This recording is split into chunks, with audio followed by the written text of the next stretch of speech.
Hi hello viewers, welcome to my channel Sama foods. ಇವತ್ತಿನ ವಿಡಿಯೋದಲ್ಲಿ ಹಿತ್ಕಿದವರೆ ಬೇಳೆ ದೋಸೆನ ಹೇಗೆ ಮಾಡೋದು ಅನ್ನೋದನ್ನು ಶೇರ್ ಮಾಡ್ತಾ ಇದ್ದೀನಿ. ನಿಮಗೂ ಕೂಡ ಅವರೇ ಬೇಳೆ ದೋಸೆ ಇಷ್ಟ ಅನ್ನೋದಾದರೆ ಇದೇ ಥರ ಒಂದು ಸಲ ಮಾಡಿ ನೋಡಿ, ಖಂಡಿತವಾಗ್ಲೂ ಸೂಪರಾಗಿ ಬರುತ್ತೆ. ಇದನ್ನು ಮಾಡೋದಕ್ಕೆ ಒಂದು ಪಾತ್ರೆಗೆ 3 ಕಪ್ ಆಗುವಷ್ಟು ರೇಷನ್ ಅಕ್ಕಿನ ಸೇರಿಸ್ತಾ ಇದ್ದೀನಿ. ರೇಷನ್ ಅಕ್ಕಿ ಇಲ್ಲ ಅಂದರೆ ದೋಸೆ ಅಕ್ಕಿನ ತಗೊಳ್ಬೋದು. ನಂತರ 3/4 ಕಪ್ ಆಗುವಷ್ಟು ಉದ್ದಿನಬೇಳೆ, 1/4 ಕಪ್ ಆಗುವಷ್ಟು ಗಟ್ಟಿ ಅವಲಕ್ಕಿನ ತಗೊಂಡಿದ್ದೀನಿ. ಇದನ್ನ ಸೇರಿಸೋದ್ರಿಂದ ಸಾಫ್ಟಾಗಿ ತುಂಬ ಚೆನ್ನಾಗಿ ಬರುತ್ತೆ ದೋಸೆ. ಜೊತೆಗೆ 1/4 ಕಪ್ಗಿಂತನೂ ಕಡಿಮೆ ಆಗುವಷ್ಟು ಸಾಬುದಾನಿನ ಸೇರಿಸಿದ್ದೀನಿ. 1 ಚಮಚ ಮೆಂತ್ಯ ಕಾಳು. ಈಗ ಇದನ್ನೆಲ್ಲ ಚೆನ್ನಾಗಿ ವಾಶ್ ಮಾಡಿ ತಗೊಳ್ಬೇಕು. ರೇಷನ್ ಅಕ್ಕಿನ ತಗೊಂಡಿರೋದ್ರಿಂದ 7 ರಿಂದ 8 ಬಾರಿ ಇದನ್ನೆಲ್ಲ ಚೆನ್ನಾಗಿ ತೊಳೆದು ತಗೊಳ್ತೀನಿ.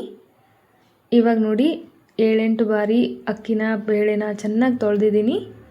ಈಗ ಇದಕ್ಕೆ ನೀರನ್ನು ಸೇರಿಸಿ ಒಂದು 5 ರಿಂದ 6 ಅವರು ನೆನೆಸಿಟ್ಕೊಳ್ಬೇಕು. ಬೇಗ ನೆನೆಸಿ ಬೇಗ ರುಬ್ಬಿದ್ರೆ ದೋಸೆ ಹಿಟ್ಟು ಫರ್ಮೆಂಟೇಷನ್ ಆಗೋದಕ್ಕೆ ಹೆಚ್ಚು ಟೈಮ್ ಸಿಗುತ್ತೆ. ಇವಾಗ ನೋಡಿ ಒಂದು 5 ಅವರು ಇದು ಚೆನ್ನಾಗಿ ನೆಂದಿದೆ. ಮಧ್ಯಾಹ್ನ 12 ಗಂಟೆ ಹೊತ್ತಿಗೆ ನಾನು ಇದನ್ನು ನೆನೆಸಿಟ್ಕೊಂಡಿದ್ದೆ. ಈಗ ಸುಮಾರು ಸಂಜೆ 5 ಗಂಟೆ ಆಗಿದೆ. ನೋಡ್ತಾ ಇರ್ಬೋದು ಎಲ್ಲನೂ ಚೆನ್ನಾಗಿ ನೆಂದಿದೆ.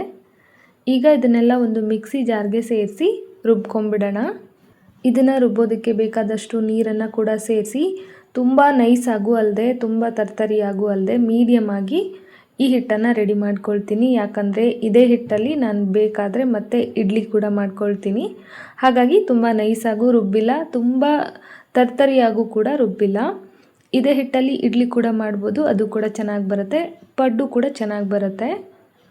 ಈಗ ಎಲ್ಲ ಹಿಟ್ಟನ್ನು ರುಬ್ಬಿದಾಯಿತು. ಸ್ವಲ್ಪ ನೀರನ್ನು ಸೇರಿಸಿ ಕೈಯಲ್ಲೇ ಚೆನ್ನಾಗಿ ಮಿಕ್ಸ್ ಮಾಡ್ಕೊಳ್ತಾ ಇದ್ದೀನಿ. ಕೆಲವರು ರಾತ್ರಿಯೇ ಉಪ್ಪು ಸೋಡಾ ಎಲ್ಲ ಮಿಕ್ಸ್ ಮಾಡಿರ್ತಾರೆ. ನಾನಂತೂ ಕುಕ್ಕಿಂಗ್ ಸೋಡಾ ಯೂಸ್ ಮಾಡ್ತಾ ಇಲ್ಲ. ಇಲ್ಲಿ ಉಪ್ಪು ಕೂಡ ಹಾಕಲ್ಲ, ಬೆಳಿಗ್ಗೆನೇ ಹಾಕ್ಕೊಳ್ತೀನಿ. ಈಗ ಇದನ್ನು ಕೈಯಲ್ಲೇ ಚೆನ್ನಾಗಿ ಮಿಕ್ಸ್ ಮಾಡಿಕೊಂಡೆ. ಹಿಟ್ಟು ಜಾಸ್ತಿ ಇದ್ದಿದ್ದರಿಂದ ಬೇರೆ ಪಾತ್ರೆಗೆ ಇನ್ನೊಂದು ಸ್ವಲ್ಪ ತೆಗೆದಿಟ್ಟು ಮಿಕ್ಸ್ ಮಾಡಿ ಮೇಲ್ಗಡೆ ಒಂದು ಪ್ಲೇಟ್ನ ಮುಚ್ಚಿ ಭಾರವಾಗಿರೋ ಒಂದು ವಸ್ತುನ ಇಟ್ಟು ಓವರ್ ನೈಟ್ ಇದನ್ನು ಫರ್ಮೆಂಟೇಷನ್ ಆಗೋದಕ್ಕೆ ಬಿಟ್ಬಿಡ್ತೀನಿ. 12 ರಿಂದ 15 ಅವರು ಬಿಟ್ಟ ನಂತರ ತೋರಿಸ್ತಾ ಇದ್ದೀನಿ. ಸ್ವಲ್ಪ ಚಳಿಗಾಲ ಇದ್ದರೆ ಫರ್ಮೆಂಟೇಷನ್ ಆಗೋದಕ್ಕೆ ಜಾಸ್ತಿ ಟೈಮ್ ಬೇಕಾಗುತ್ತೆ. ಈಗ ಇದಕ್ಕೆ ಒಂದು ಅರ್ಧ ಚಮಚ ಸಕ್ಕರೆ, ರುಚಿಗೆ ತಕ್ಕಷ್ಟು ಉಪ್ಪನ್ನು ಸೇರಿಸ್ತಾ ಇದ್ದೀನಿ. ಸಕ್ಕರೆ ಹಾಕೋದ್ರಿಂದ ದೋಸೆಗೆ ಕಲರ್ ತುಂಬ ಚೆನ್ನಾಗಿ ಬರುತ್ತೆ. ಬೇಡ ಅಂದರೆ ಸ್ಕಿಪ್ ಮಾಡ್ಕೊಳ್ಬೋದು.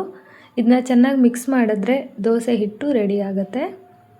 ಈಗ ಹಿತಕದ ಅವರೆಬೇಳೆನ ತಗೊಂಡಿದ್ದೀನಿ. ಹಸಿ ಅವರೆಕಾಳನ್ನ 24 ಗಂಟೆ ನೆನೆಸಿಟ್ಟು ಆನಂತರ ಅದ್ರ ಮೇಲ್ಗಡೆ ಇರೋಂಥ ಸಿಪ್ಪೆನ ತೆಗೆದು ತಗೊಂಡಿದ್ದೀನಿ. ಈಗ ತೋರಿಸ್ತಾ ಇದ್ದೀನಲ್ವ, ಈ ಥರ ಮಾಡೋಕ್ಕೆ ಇಷ್ಟ ಇಲ್ಲ ಅಂದರೆ ಅವರೆಕಾಳನ್ನ ಚೆನ್ನಾಗಿ ಕುಕ್ಕರಲ್ಲಿ ಬೇಯಿಸಿ ಕೂಡ ಮಾಡ್ಬೋದು. ಬಟ್ ಅವರೆಬೇಳೆ ದೋಸೆ ಅಂದರೆ ಇದೇ ಥರ ಮಾಡ್ತಾರೆ. ಇದನ್ನು ಮಾಡೋದಕ್ಕೆ ಸ್ವಲ್ಪ ಕೆಲಸ ಜಾಸ್ತಿ ಅಂತ ಅನ್ನಿಸ್ಬೋದು, ಬಟ್ ತುಂಬ ಚೆನ್ನಾಗಿರುತ್ತೆ. ಯಾವಾಗಲೂ ಒಂದು ಸಲ ಮಾಡೋದಲ್ವ, ಮಾಡಿ ನೋಡಿ. ಇದಾದ ನಂತರ ಒಲೆ ಮೇಲೆ ಒಂದು ಬಾಣಲೆನ ಇಟ್ಕೊಂಡು 2 ಚಮಚ ಎಣ್ಣೆ, ಅರ್ಧ ಚಮಚ ಸಾಸಿವೆ, ಅರ್ಧ ಚಮಚ ಜೀರಿಗೆ ಸಾಸಿವೆ ಚಿಟಪಟ ಅನ್ನೋವಾಗ ಸಣ್ಣದಾಗಿ ಕಟ್ ಮಾಡಿರೋ ಹಸಿಮೆಣಸು, ಹಸಿ ಶುಂಠಿನ ಸೇರಿಸಿ ಬಾಡಿಸ್ಕೊಳ್ತಾ ಇದ್ದೀನಿ.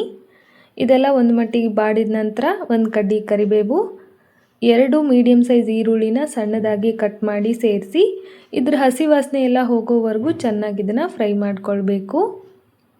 ಈಗ ನೋಡಿ ಈರುಳ್ಳಿ ಎಲ್ಲ ಚೆನ್ನಾಗಿ ಬಾಡಿದೆ. ಇದಕ್ಕೆ ಒಂದು ಅರ್ಧ ಕಟ್ಟಾಗುವಷ್ಟು ಸಬ್ಬಸಿಗೆ ಸೊಪ್ಪನ್ನು ಸೇರಿಸ್ತಾ ಇದ್ದೀನಿ. ಹಾಗೆಯೇ 1 ಹಿಡಿಯಾಗುವಷ್ಟು ಕೊತ್ತಂಬರಿ ಸೊಪ್ಪನ್ನು ಕೂಡ ಸೇರಿಸ್ತಾ ಇದ್ದೀನಿ. ಇದನ್ನೆಲ್ಲನೂ ಸ್ವಲ್ಪ ಹೊತ್ತು ಬಾಡಿಸ್ಕೊಳ್ಬೇಕು, ತುಂಬ ಏನು ಬೇಡ. ಈ ಅವರೆಬೇಳೆ ದೋಸೆಗೆ ಸಬ್ಬಸಿಗೆ ಸೊಪ್ಪು ಹಾಕೋದ್ರಿಂದ ರುಚಿ ತುಂಬ ಚೆನ್ನಾಗಿರುತ್ತೆ. ಇದ್ದರೆ ಮಿಸ್ ಮಾಡದೆ ಹಾಕಿ. ಈಗ ಒಂದೇ 1 ನಿಮಿಷ ಇದನ್ನು ಬಾಡಿಸ್ಕೊಂಡಿದ್ದೀನಿ. ಈಗ ಇದಕ್ಕೆ ಹಿತ್ಕಿಟ್ಕೊಂಡಿರೋಂಥ ಅವರೆಬೇಳೆನ ಸೇರಿಸ್ತಾ ಇದ್ದೀನಿ. ಜೊತೆಗೆ ರುಚಿಗೆ ತಕ್ಕಷ್ಟು ಉಪ್ಪನ್ನು ಕೂಡ ಸೇರಿಸ್ತಾ ಇದ್ದೀನಿ. ನಿಮಗೇನಾದರೂ ಅವರೆಬೇಳೆ ಜಾಸ್ತಿ ಬೆಂದರೆ ಇಷ್ಟ ಆಗುತ್ತೆ ಅನ್ನೋದಾದರೆ ಒಂದೇ ಒಂದು ಕೂಗನ್ನು ಕೂಗಿಸ್ಕೊಳ್ಳಿ ಕುಕ್ಕರಲ್ಲಿ. ನಾನು ಹಾಗೆಯೇ ಒಂದು ಸ್ವಲ್ಪ ನೀರು ಹಾಕಿ ಇದನ್ನು ಬೇಯಿಸ್ಕೊಳ್ತೀನಿ.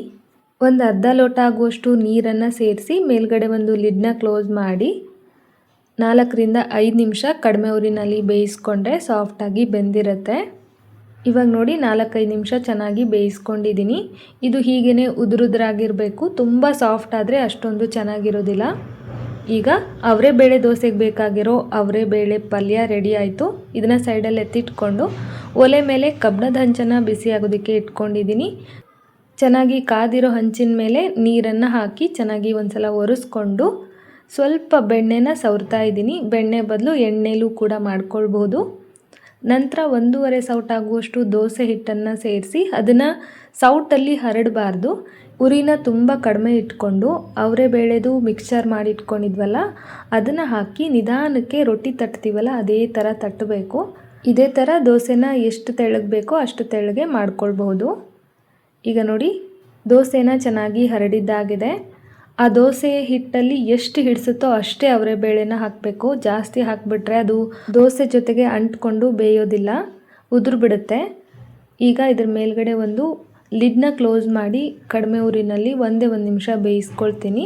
ಒಳಗಡೆ ಎಲ್ಲ ಚೆನ್ನಾಗಿ ಬೇಯಬೇಕು, ಕಾಳು ಕೂಡ ಇನ್ನೊಂದು ಸ್ವಲ್ಪ ಸಾಫ್ಟಾಗಿ ಬೇಯಬೇಕಲ್ವ. ಹಾಗಾಗಿ ಮೇಲ್ಗಡೆ ನಾನು ಬೆಣ್ಣೆನೇ ಹಾಕ್ತಾಯಿದ್ದೀನಿ. ಇದ್ರ ಬದಲು ತುಪ್ಪ ಎಣ್ಣೆ ಕೂಡ ಉಪಯೋಗಿಸ್ಕೋಬೋದು. ಬೆಣ್ಣೆ ಇತ್ತು ಅನ್ನೋ ಕಾರಣಕ್ಕಾಗಿ ಬೆಣ್ಣೆನ ಉಪಯೋಗಿಸಿದ್ದೀನಿ. ಈಗ ದೋಸೆನ ತಿರುವು ಹಾಕಿ ಸ್ವಲ್ಪ ಮೇಲ್ಗಡೆಯಿಂದ ಪ್ರೆಸ್ ಮಾಡಿ ಅವರೇ ಬೇಳೆ ಎಲ್ಲ ಚೆನ್ನಾಗಿ ಬೇಯೋ ಹಾಗೆ ದೋಸೆನ ಬೇಯಿಸ್ಕೋಬೇಕು. ಈಗ ನೋಡಿ ಅವರೇ ಬೇಳೆ ದೋಸೆ ರೆಡಿ ಆಯಿತು.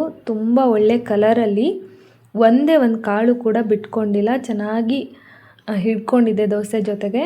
ನೋಡೋದಕ್ಕೂ ಅಷ್ಟೇ ತುಂಬ ಚೆನ್ನಾಗಿ ಕಾಣಿಸ್ತಾ ಇದೆ, ತಿನ್ನೋದಕ್ಕೂ ಸೂಪರಾಗಿರುತ್ತೆ. ಇದೇ ಥರ ಇನ್ನೊಂದು ದೋಸೆ ಕೂಡ ಮಾಡಿ ತೋರಿಸ್ತೀನಿ. ತವಾಗೆ ಸ್ವಲ್ಪ ಬೆಣ್ಣೆನ ಸವರ್ಕೊಂಡು 1.5 ಸೌಟಾಗುವಷ್ಟು ದೋಸೆ ಹಿಟ್ಟನ್ನು ಹಾಕಿ ಅದ್ರ ಮೇಲ್ಗಡೆ ಅವರೇ ಬೇಳೆ ಮಿಕ್ಸ್ಚರ್ನ ಸೇರಿಸಿ ಕೈಯಲ್ಲಿ ನಿಧಾನಕ್ಕೆ ತಟ್ಟಿ ದೋಸೆನ ಹರಡ್ಕೋಬೇಕು. ನಂತರ ಮೇಲ್ಗಡೆ ಒಂದು ಲಿಡ್ನ ಕ್ಲೋಸ್ ಮಾಡಿ ಚೆನ್ನಾಗಿ ಬೇಯಿಸ್ಕೊಂಡು ನಂತರ ಮೇಲ್ಗಡೆ ಬೆಣ್ಣೆನ ಹಾಕಿ ದೋಸೆನ ತಿರುಗಿಸಿ ಹಾಕ್ಕೊಂಡು ಚೆನ್ನಾಗಿ ಪ್ರೆಸ್ ಮಾಡಿ ಬೇಯಿಸ್ಕೋಬೇಕು. ಬೆಣ್ಣೆ ಹಾಕಿದಾಗ ಒಂದೊಳ್ಳೆ ಟೇಸ್ಟ್ ಬರುತ್ತೆ. ನನ್ನ ಮಗನಿಗೆ ಇಷ್ಟ, ಹಾಗಾಗಿ ನಾನು ಬೆಣ್ಣೆ ಹಾಕಿ ಮಾಡಿದ್ದೀನಿ.